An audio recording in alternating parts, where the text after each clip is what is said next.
আলাইকুম ওয়া রাহমাতুল্লাহ। ওয়া আলাইকুম আসসালাম ওয়া রাহমাতুল্লাহ। আলহামদুলিল্লাহ ওয়াসসালাতু ওয়াসসালামু আলা রাসূলিল্লাহ।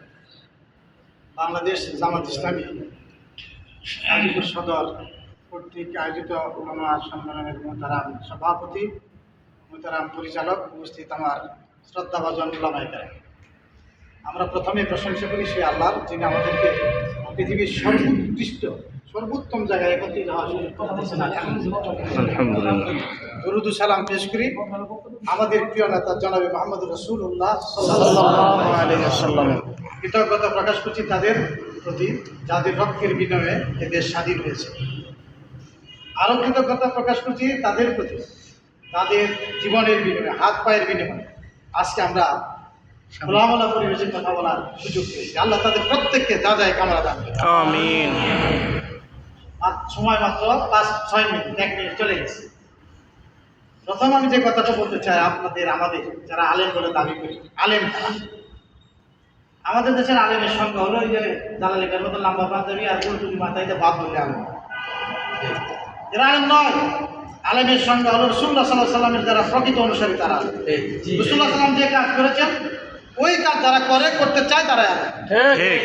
রাসূল কি করেছেন? যুদ্ধ করেছেন। কোনো আলেম অস্ত্র হাতে ছাড়া আলেম হতে পারে না।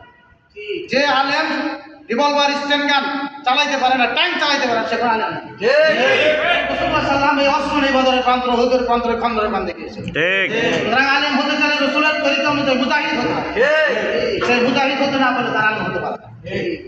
ওই রাসূলুল্লাহ সাল্লাল্লাহু আলাইহি ওয়াসাল্লাম অনুসারী যদি হতে চান, রাসূলুল্লাহ সাল্লাম একটি আদর্শ সমাজ নির্মাণ করেছিলেন।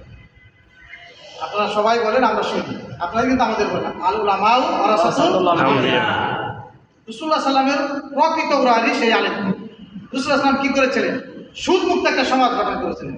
আর আপনি সুদ মুক্ত পরিবেশে চাকরি করেন, আপনি সুদের আন্ডারে চাকরি করেন, তাহলে আপনার কাজটা সমাজ নির্মাণ করা, সমাজ সংস্কার করা, রাসূলের তরিকা। আপনি সেটা করতেছেন না, তাহলে আপনি কিভাবে রাসূলের উম্মত হিসাবে দাবি করেন? বলেন। রাসূলুল্লাহ সাল্লাল্লাহু আলাইহি ওয়াসাল্লামের মক্কার জাহিলি পরিবেশকে ধ্বংস করে, চুরমার করে, পায়ের নিচে পদদলিত করে একটি ইসলামী সমাজ নির্মাণ করেছিল। সেই ইসলামী সমাজ কে নির্মাণ করবে? আপনারা করেন। আপনারা বলেন, বাংলাদেশে ইসলামী সমাজ আছে কিনা? না। তাহলে আপনার ঘুম আসে কিভাবে? আপনি ফজরের নামাজ পড়ে ঘুমান কিভাবে? আপনি কিভাবে এত সুন্দর পুরি পূজন করেন, ইফতারের দাওয়াত খান, যেখানে কোরআনের আইন নেই? সেখানে আপনার ঘুমটা কিভাবে আসে? কোরআনের আইন বাস্তবায়নের জন্য যারা পাগল হবে তারা হলো প্রকৃত আলেম। ঠিক। প্রিয় ভাইরা, রাসূলুল্লাহ সাল্লাল্লাহু আলাইহি ওয়াসাল্লাম মদিনা রাষ্ট্রে চুরি করলে তার হাত কেটে দেওয়ার আল্লাহর নির্দেশে আইনটা চালু করেছিল না? জি। আপনার এই সমাজে এই প্রিয় জন্মভূমি থেকে আইন আছে কিনা? বলেন, আছে কিনা? কোরআনে একটা আপনি শুধু বারে বারে বলেন, ইয়া আইয়ুহাল্লাযীনা আমানু কুতিবা আলাইকুমুস সিয়াম, এই কথা কেন বলেন না ইয়া আইয়ুহাল্লাযীনা আমানু কুতিবা আলাইকুমুল কিতাব? এটা কি কোরআনের আইন নয়? জি। আল হুররু বিল হুররি ওয়াল আবদু বিল আবদি ওয়াল উনসা বিল উনসা, এটা কি কোরআনের আইন নয়? তাহলে আপনারা এগুলো বাদ দিয়ে শুধু আকিমুস সালাহ, অবশ্যই এটা কোরআনের আয়াত। আকিমুস সালাহ, নামাজ কায়েম করে যে আল্লাহর আদেশ, সেই আল্লাহর আদেশ কি? আয-যানি ওয়াজ-যানিয়াতু ফাজলিদু কুল্লা ওয়াহিদিন মিনহুমা মিয়াতা জাল্লা। যারা জিনা করে, পুরুষ হোক নারী হোক, যদি প্রমাণিত হয় পুরুষ বিবাহিত হলে তাদের কুমার পর্যন্ত রজম করে, এটা কোরআনের আয়াত নয়? জি। আপনার জীবন দশাই আপনি কি কোরআনের আইন দেখতে চান না? এই আইন চাই। চান, তাহলে মসজিদে খালি ইমামতি করলে চলবে, টাকা উঠালেই চলবে? সেই না খেয়ে রাসূলুল্লাহ সাল্লাল্লাহু আলাইহি ওয়াসাল্লামের মতো প্রয়োজনে হিজরত করে ইসলামী আইন বাস্তবায়ন করার জন্য চেষ্টা করছে। প্রিয় ভাইরা, আমি আপনাদের খেদমতে যে কথাটা বলতে চাই, আপনারা একটি আয়াত মানেন, আর কিছু নয়, একটি আয়াত কোরআনের মানেন। সেটা কি? ওয়াতাসিমু বিহাবলিল্লাহি জামিআন ওয়া লা তাফাররাকু। এই একটি কোরআনের আয়াত মানে যদি আপনারা ঐক্য ধারণ করতে পারেন, ঐক্যবদ্ধ হতে পারেন, মির্জাপুরের ইউনিয়নে ভাওয়ালগড়ের আলেম সমাজ, বারিয়ার আলেম সমাজ, ফিরোজের আলেম সমাজ, এই 4 ইউনিয়নের আলেম সমাজ যদি হয়, তাহলে আমি আপনাদেরকে চ্যালেঞ্জ ছুড়ে দিচ্ছি, আল্লাহর ঘরে দাঁড়িয়ে বলছি, আগামী সংসদ সদস্য ডক্টর জাহাঙ্গীর আলম,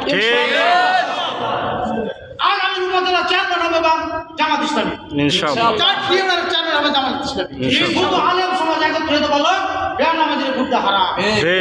আলেম সমাজ একত্রিত হয়ে বলে মুনাফিকদের ভোটটা হারাম। ভোট একটি আমানত, এই আমানত যথাযথ জায়গায় যদি স্থাপন না করো তাহলে কবিরা গুনাহ হবে, আর কবিরা গুনাহ করলে তোমাদের জান্নাতে যাওয়ার সম্ভাবনা কমেই যাবে।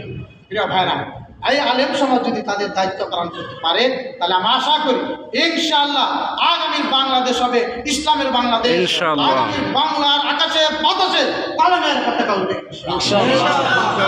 আমি আমার কথা শেষ করছি। আসসালামু আলাইকুম ওয়া রাহমাতুল্লাহি ওয়া বারাকাতুহু।